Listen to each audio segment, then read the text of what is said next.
અને ટીમને અનધિકૃત લાકડા ભરી પસાર થતા ટેમ્પોને કાર્યવાહી માટે અટકાવવામાં આવ્યા હતા।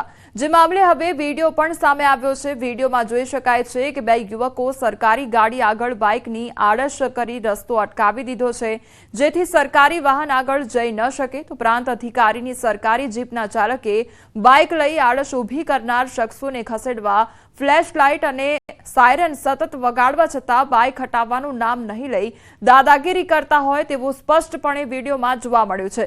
જો કે પોલીસ દ્વારા પ્રાંત અધિકારીની સરકારી ગાડીને અટકાવી રાખવા મુદ્દે ગુનો દાખલ કરવામાં આવ્યો છે। તો આ વિડીયો વાયરલ થયો છે, જેમાં બાઇક ચાલકો દ્વારા રસ્તો રોકવામાં આવ્યો છે।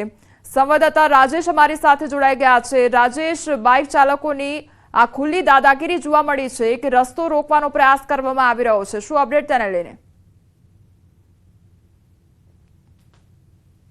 કોઈ અનધિકૃત લાકડા હોય કે અન્ય કોઈ પણ પશુઓનું વહન થતું હોય અને પોલીસ અથવા તો કોઈ પણ સરકારી અધિકારીઓ દ્વારા અટકાવવાનો પ્રયાસ થતો હોય છે, ત્યારે અસામાજિક તત્વો અને માથાભારે કહી શકાય એવા જનૂની સ્વભાવ ધરાવતા તત્વો દ્વારા સરકારી વાહનોની આડશ ઊભી કરવામાં આવે છે, સરકારી અધિકારીઓ પર હુમલો કરવામાં આવતો હોય છે અને પોતાના જે વાહનો છે તે છોડવી લઈ જવાની એક પરંપરા વારંવાર જોવા મળતી હોય છે। પરંતુ આ વખતે આ જે બુલેટ લઈને જે બે ઈસમો દ્વારા અટકાવવાનો પ્રયાસ કરવામાં આવ્યો હતો, જેનો પ્રાંત અધિકારીનો જે ચાલક હતો તેના દ્વારા વિડીયો કરી લેવામાં આવ્યો હતો અને વિડીયો હાલ સોશિયલ મીડિયામાં વાયરલ થયો છે। જો કે આ અંગે બી ડિવિઝન પોલીસ દ્વારા બે ઈસમો સામે ગુનો પણ નોંધવામાં આવ્યો છે અને હાલ ધરપકડની કાર્યવાહી કરવામાં આવી રહી છે। પરંતુ ચોક્કસ આવા માથાભારે તત્વોને જે પ્રકારે હાલ જે રાજ્યના ગૃહમંત્રી દ્વારા જે ડામવા માટેનો જે પ્રયાસ કરી રહ્યો છે, તેવું આ લોકો સાથે પણ કરવામાં આવે તો ગોધરાના કેટલાક જે માથાભારે તત્વો છે, અસામાજિક તત્વો છે, તેઓની સાંઠ ઠેકાણે આવી શકે એવું લાગી રહ્યું છે। જી રાજેશ, સરકારી ગાડીને રોકવાનો પ્રયાસ શા માટે થઈ રહ્યો હતો અને લગભગ કેટલા લોકો ત્યાં આગળ હાજર હતા કે જેમના દ્વારા આ રોકવાનો પ્રયાસ કરવામાં આવી રહ્યો હતો?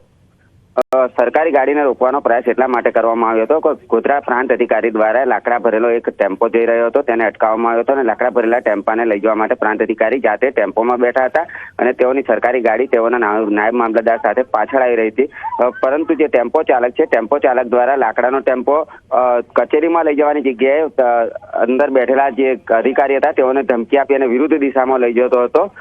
તેને અટકાવવા માટે સરકારી ગાડી હતી તેનો પીછો કરી રહી હતી, પરંતુ પીછો કરતા અટકાવી અને ટેમ્પો લઈ જવા માટે સફળ રહે એ માટે બુલેટ લઈને જે બે જણ આવ્યા હતા તેઓએ આ ગાડી આગળ, સરકારી ગાડી આગળ પોતાનું વાહન ઊભું કરી દીધું હતું અને દાદાગીરી કરી હતી। આ વખતે કેટલાક ત્યાં જનૂનું ટોળું પણ ઉપસ્થિત હતું। જી રાજેશ,